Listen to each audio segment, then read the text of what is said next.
Meus amigos, olha, Assembleia Esportiva mais um para todo o Brasil. Esse eu posso falar. Hoje homenagem aqui a Raul Seixas. Toca Raul, né? Rapaz, como é que é o negócio do toca? Como é que era? Eu sou uma metamorfose ambulante. Você é ou não é? É uma meta. Eu não. Não, né? Eu tenho 34 anos trabalho no mesmo lugar. Exatamente. 32 anos casado com a mesma mulher. Que raio de metamorfose? Mas sempre inovando, né? Sempre inovando. Sempre inovando. Tá bom, seu Fausto? Tudo bem? Tudo em paz? Hoje vai ser uma assembleia legal, não? Como sempre. Como sempre, não. Como sempre. Hoje nós vamos ter uma coisa muito especial aqui. Porque só vem deputado barbudo aqui, né? Só vem barbudo. Hoje, pela primeira vez, nós vamos ter uma deputada e bonita ainda, hein? E bonita, bem bonita e competente. Acima de tudo, extremamente competente, vai estar conosco. E tem um moço aqui, rapaz, olha só. Dá uma mostrada. Olha lá, olha a cara dele, ó. Esse rapaz, olha, eu narrei jogos desse moço. Por isso que eu estou dizendo, estou ficando velho. Na Copa Jovem Pan de futsal. Quer dizer, ele jogou pelo João 23, a Copa Jovem Pan de futsal, antes de Corinthians, antes de qualquer... Seu Everton, rapaz. Que prazer tê-lo aqui, rapaz. Prazer é todo meu, obrigado pelo convite. Estou muito feliz de estar aqui. Feliz estamos nós de receber você. Obrigado. Você quer, sabe, onde que ele é Deus, esse moço? Na Alemanha, na Espanha, no Corinthians. Mas na Alemanha, na Copa de 2006, os caras só falavam de dois jogadores brasileiros. Everton e Amoroso. Mas pergunta pro torcedor do Zaragoza se não gostava dele.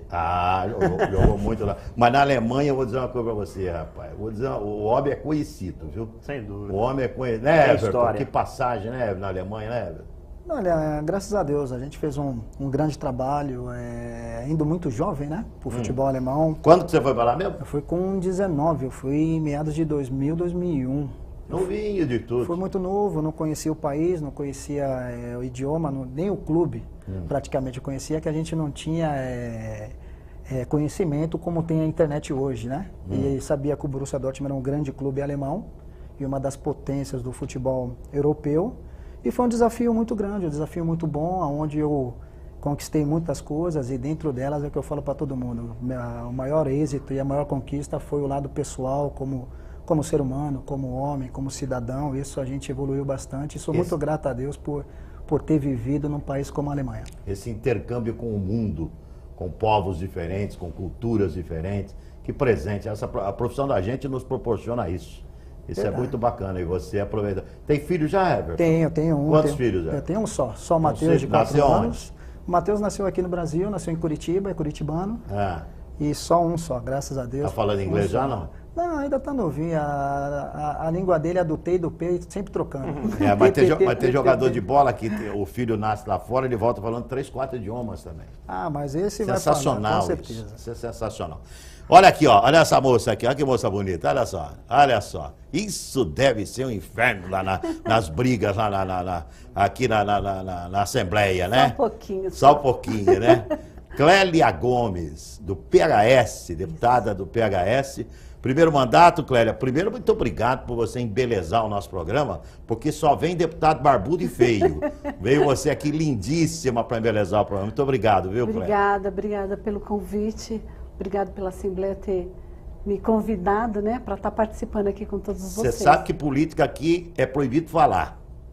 Então. Aqui a gente só fala de bola, de esporte, de futebol. Vai ser difícil, então, Não, nada. Você, por exemplo, já estou sabendo que você está com uma coisa boa aí, tentando suspender o leilão da Portuguesa de Desportos. Que o Canindé pode ir a leilão no mês de novembro. Isso. E a Clélia está lutando para que não aconteça isso e ela vai explicar exatamente o que ela está fazendo para ajudar a nossa gloriosa Portuguesa de Desportos. Agora, eu peço até para os meus convidados aqui, porque todos são muito importantes, né? Não tem nível de importância. Eu sou espírita, eu acho que todo mundo é igual.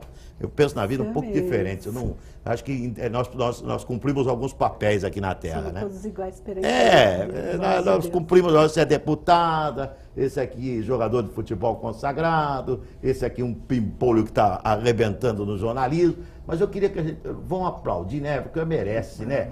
Esse rapaz aqui que nós vamos botar, merece palma. Merece. Olha só. Sabe por quê? Porque Zé Roberto Guimarães, esse também eu conheço já há uns 30 anos, esse já há um tempão conheço, né? Zé Roberto Guimarães, ele pode ganhar o que ele quiser, ele é o maior vencedor de medalhas do Brasil. Porque, Zé, você tem Ouro? Olímpica com os homens, 92. Ah, Depois 2008 e 2012 com as meninas. é o único brasileiro. Com 3, sim. O único brasileiro com 3 medalhas de ouro em Olimpíada. É o único brasileiro. Mas ele é a mesma. Você trabalhou com o Zé Everton no Corinthians, não trabalhou? Trabalhei com o Zé no Corinthians. Que ano Tive foi? essa felicidade. Ah. Isso foi, Zé, foi 98. Foi quase quando você estava indo embora. Foi 98. 2000, 2000, 99, 2000, Muito bem, 99. Ele é a mesma coisa sempre. Exatamente.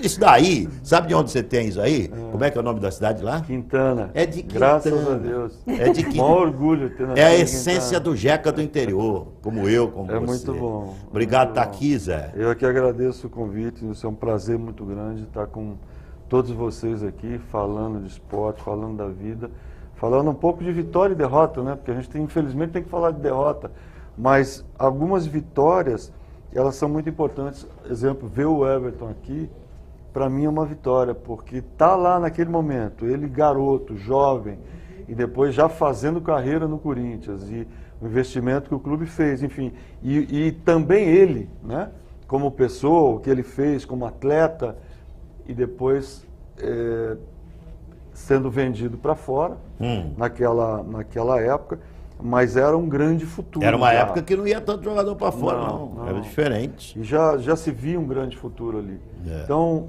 a hora que ele começou a se expressar, eu que acompanhei ele garoto, né, eu disse, opa, peraí. Então, alemão, inglês, enfim, eu acho que o legal é ver as pessoas vencerem na vida, as pessoas que viram exemplo e que, enfim, enalteceram o nome do Brasil fora e se tornaram grandes brasileiros. Então, muito legal te ver aqui, parabéns por tudo aquilo que Muito você feliz, realizou, fez e o que você está passando para todos nós. Ô Fausto, você tem algum presente pro Zé? Vamos dar uma olhada aí. Na infância, o brinquedo dele era uma bola de futebol. José Roberto Guimarães sonhava ser jogador, assim como os pais desejavam que o filho fosse médico ou engenheiro. Mas o caminho acabou sendo outro. A bola que carregava com as mãos ficou nelas. O vôlei entrou na vida de Zé Roberto e, contrariando o sonho dos pais, partiu para a educação física.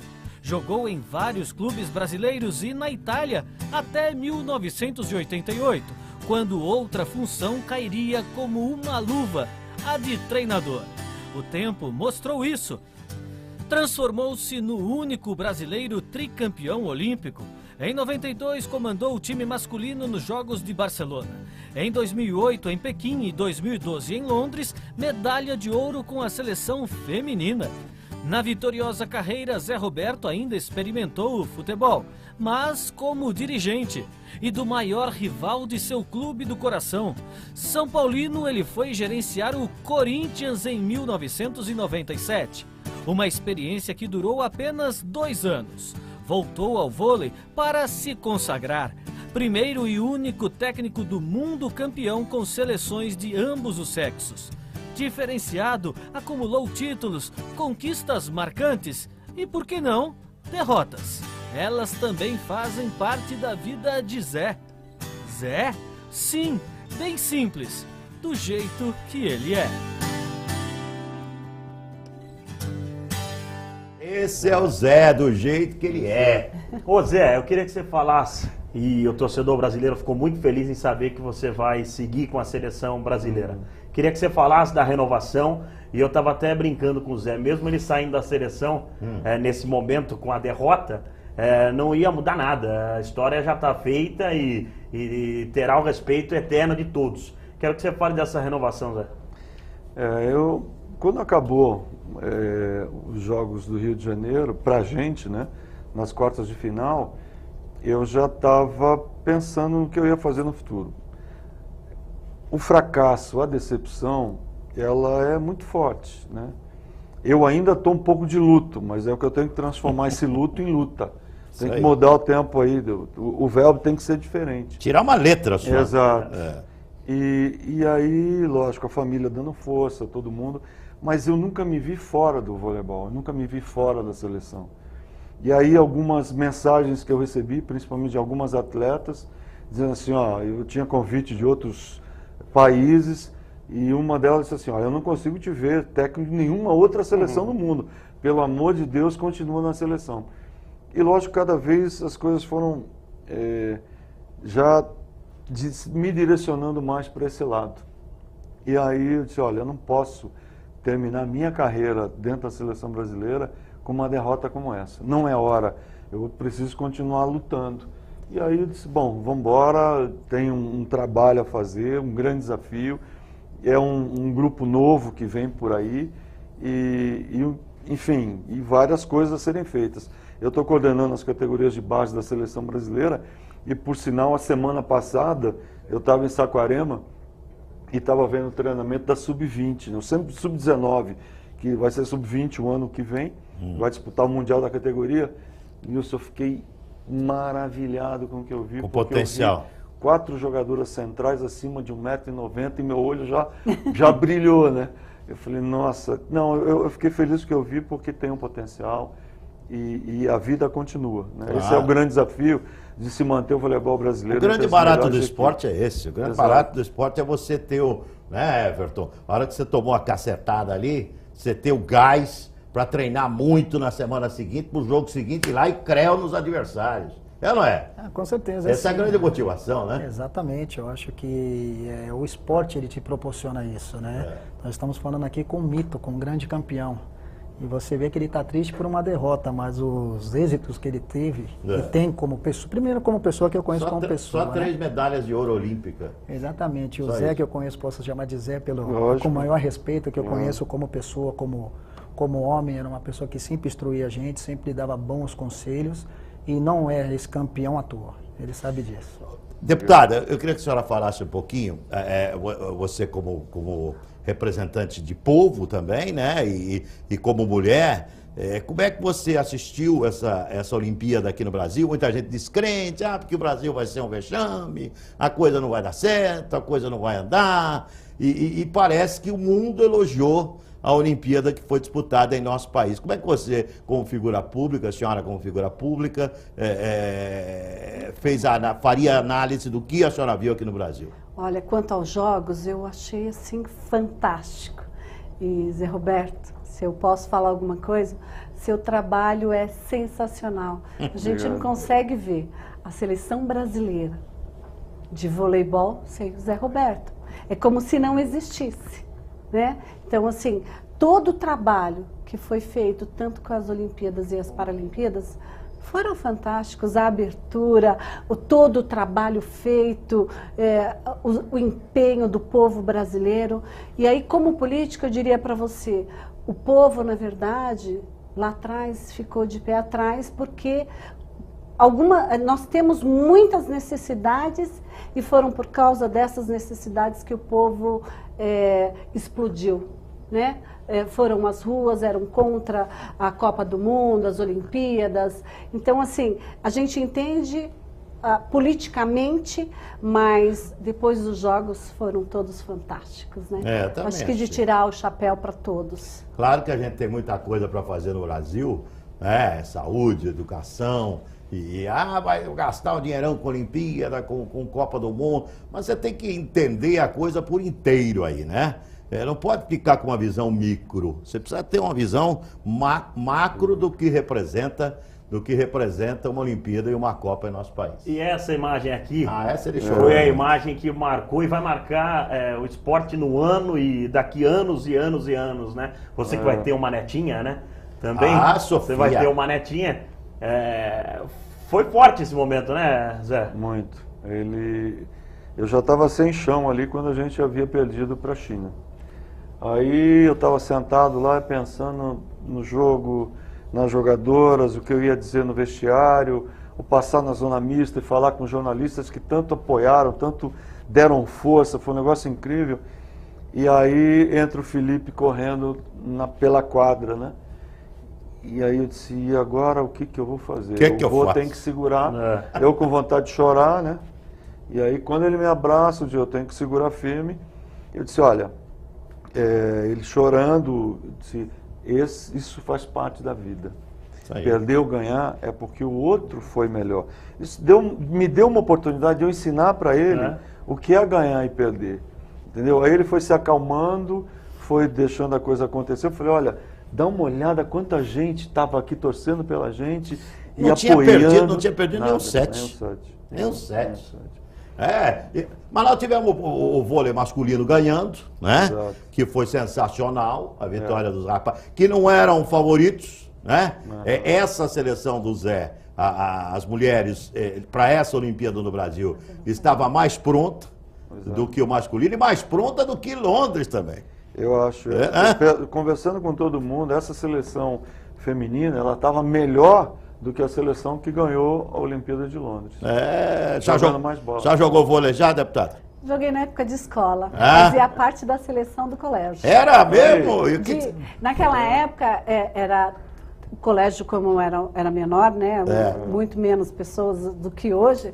Então, eu fazia parte da seleção de handball e de vôlei do colégio. Que legal. E qual é a posição sua? Cortava ou é só levantador? Essa altura, não tinha nem altura para estar próximo da rede, mas eu era muito mais...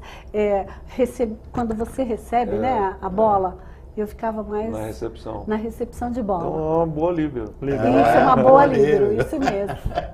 O Everton tá gostando, né? Daqui a pouco vem surpresa para você, seu Everton. Calma, seu Everton. Tá reservado para você. Botamos já no segundo bloco da Assembleia Esportiva. Hoje aqui com Everton. Mostra esse rapaz bonito aqui, olha. Olha aí. Esse rapaz parece estar no formal, parece aquele menininho do colégio lá. É verdade. Igualzinho, a mesma cara do garoto do colégio do João 23. Eu olho pro Everton e olho todo dia pro Vampeta, eu não acredito Só que... tá mais forte. Quem é que tá jogando no nosso time da Jovem Pan? Vampeta. Poderia estar o Everton, tá vendo? Jogando ali a bolinha. Vamos contratar o Everton lá pra gente, não passa vergonha. Fausto Favara conosco, a deputada Clélia Gomes está aqui conosco também, e José Roberto Guimarães, grande campeão, campeoníssimo, aqui no Assembleia Esportiva. Voltamos já com você.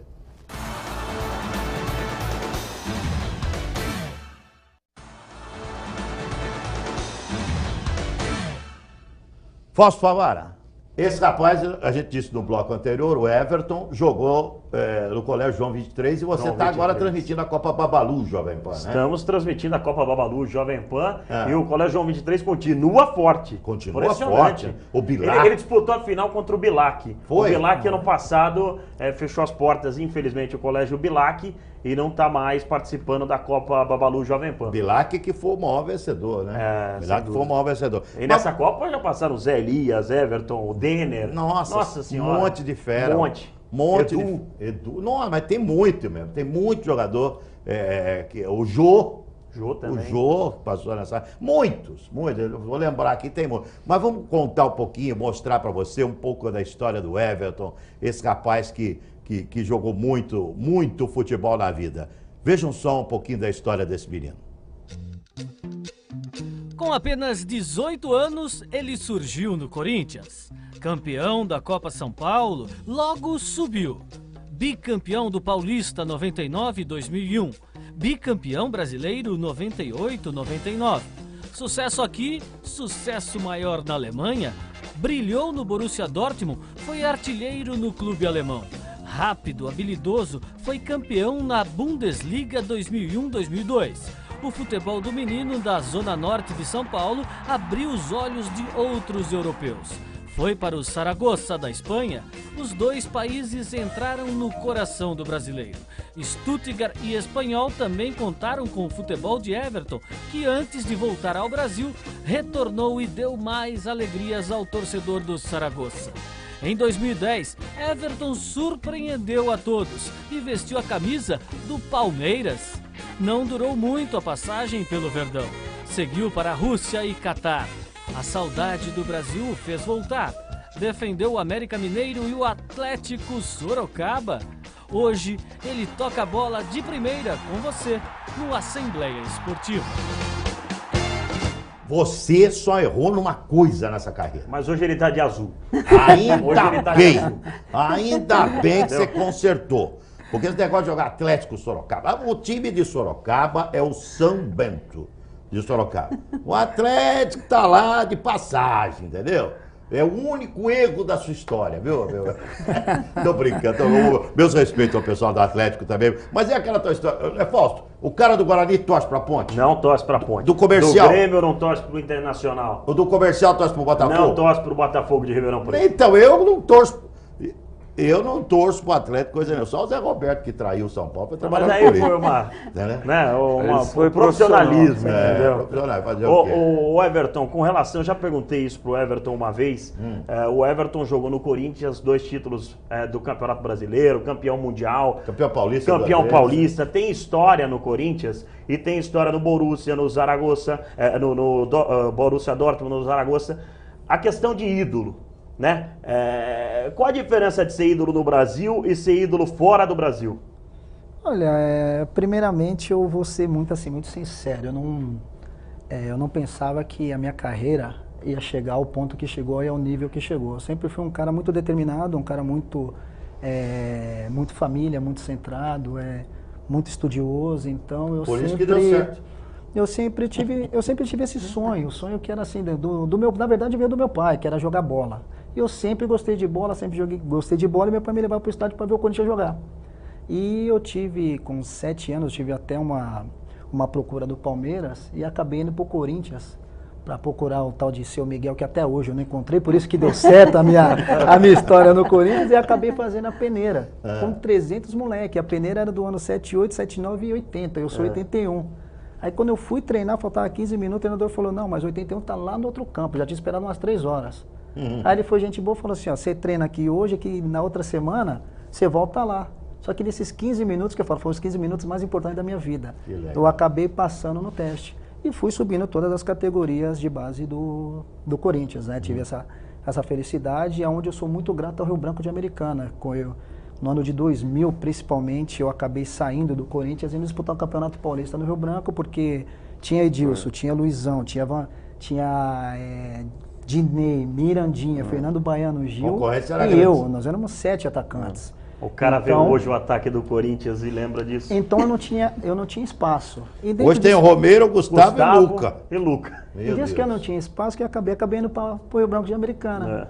Que na época eu ganhava, no Corinthians eu ganhava muito pouco. Aí eu falei pro cara, me dá 10 mil que eu vou. Se eles me derem 5, eu vou voando. Acho que na época você devia ganhar 2.500, 3.000 reais. Não, na época eu ganhava 1.500 reais. Uma coisa assim. Sim, ganhava 1.500 reais. Eu lembro que a gente via a folha de pagamento, eles estavam começando, né, eles não tinham um contrato ainda. Não é o que é hoje, né? Porque hoje, o futebol tá bom. Hoje a coisa tá boa. E o povo quer perguntar pro Everton.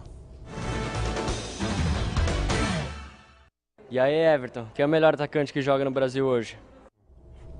Hoje, o melhor atacante, pelo que eu estou acompanhando no Campeonato Brasileiro, para mim é o Robinho. Robinho tá bem, tá fazendo um grande Campeonato Brasileiro. Mas o duro é que temos que pensar para responder isso hoje em dia, né? Tem que dar uma pensada. E ele foi buscar um de uma geração, ó. Né, Zé? É verdade. Ricardo Oliveira. É outro que tá fazendo o maior sucesso, geração antiga. Infelizmente, sabe o que é? Hoje brota o talento aqui no futebol brasileiro, o cara vai embora. Você, com 19 anos, você já zarpou, não é verdade? Numa época que não ia tanto. Hoje não, hoje o cara, o Pato, coitado, mal jogou aqui no Internacional, já foi embora. O cara já tá vendido na base, né? Hoje é difícil você concorrer, né? Isso no vôlei está acontecendo também, Zé? Ocorre um pouco mais tarde. Jogadoras mais jovens fazem toda a sua preparação aqui, começam a jogar Superliga e depois os clubes. Porque estrangeiro, para ser jogador estrangeiro, você jogar fora do Brasil, tem que ter um certo know-how, já uma certa experiência, que é que vai carregar o time lá fora. Entendeu? Então é muita responsabilidade, os salários são bons salários, mas são jogadoras já de um certo naipe. Mas a liga aqui é forte, né, Zé? É forte, a Superliga é forte. Bicho pega. Os técnicos brasileiros são muito bons, os clubes fazem o possível para ter o melhor trabalho do mundo e, logicamente, a escola brasileira já de formação é muito boa, é muito bem vista fora. Então, falando em jogadora brasileira, está sobressaindo alguém, os clubes já vêm e vão querer levar. O povo quer perguntar para o Zé Roberto. E aí, Zé Roberto, qual a melhor jogadora de vôlei que você já viu jogar? Vixe, Maria. Isso aí é um Isso é pepino. justo, hein? Ó, eu particularmente dirigi 2 jogadoras craques, que para mim foram uma escola até ser técnico dessas 2 jogadoras. Uma foi a Sokolova, a russa, para mim uma das melhores jogadoras Joga do mundo. barbaridade. Muito. Inclusive a Rússia queria levá-la, ela está com 37 anos, a Rússia queria que ela jogasse a Olimpíada. É o Serginho lá para você. Exato, exato. E a outra que me chamou a atenção, eu a levei para o Fenerbahçe, quando eu fui técnico na Turquia durante 2 anos, é a Kim da Coreia. É craque, é um negócio assim excepcional ver essa mulher jogar. É isso aí. Deputada, queria que você falasse um pouquinho sobre essa história da Portuguesa, né, Fausto? Você está por dentro bem desse assunto, né? A situação bastante delicada da Portuguesa, né? A Portuguesa que caiu e pode perder aí seu estádio, né? Tem uma porcentagem, né, que é da Portuguesa e uma parte que já é da prefeitura, né? Então, Explica isso pra gente, o deputada. que aconteceu? Eu não entendo muito de futebol, mas é o que eu digo, a gente entende de pessoas. Eu estava dentro do meu carro e eu ouvi falar que a Portuguesa tinha descido para a 4ª divisão. E depois ouvi falar que o estádio da Portuguesa ia ser leiloado Em novembro. em novembro. E ouvi falar dos meus amigos que torcem para a Portuguesa, porque eu sou da Zona Norte de São Paulo também, do problema que estava na Portuguesa. Eu falei, meu Deus, alguma coisa eu tenho que fazer. Zona Norte, é um estádio. Zona Norte é nós, né, deputada? Isso mesmo. Eu falei assim, poxa vida, nós vamos perder um estádio. Nós vamos perder a gente já não tem muito. Eu acho que a população perde. Falei, meu Deus, e agora? O que eu vou fazer? Mas o que legalmente pode ser feito? Eu entrei com uma indicação para tombamento. Tombamento do estádio. Toma tudo, para tudo. Não tem leilão, não tem nada. A gente deixa o estádio para o governo, para a Secretaria de Cultura, né, para tomar conta. A gente pede para o Condefat fazer uma análise. Quer dizer, a Portuguesa perde o estádio. A Portuguesa, sim. Indo a leilão, ela arrecadaria algum dinheiro com a venda? Não arrecadaria nada. Não, porque ela tem muita dívida também. Isso, porque Mas ela... não serviria nem para pagar a dívida? Olha,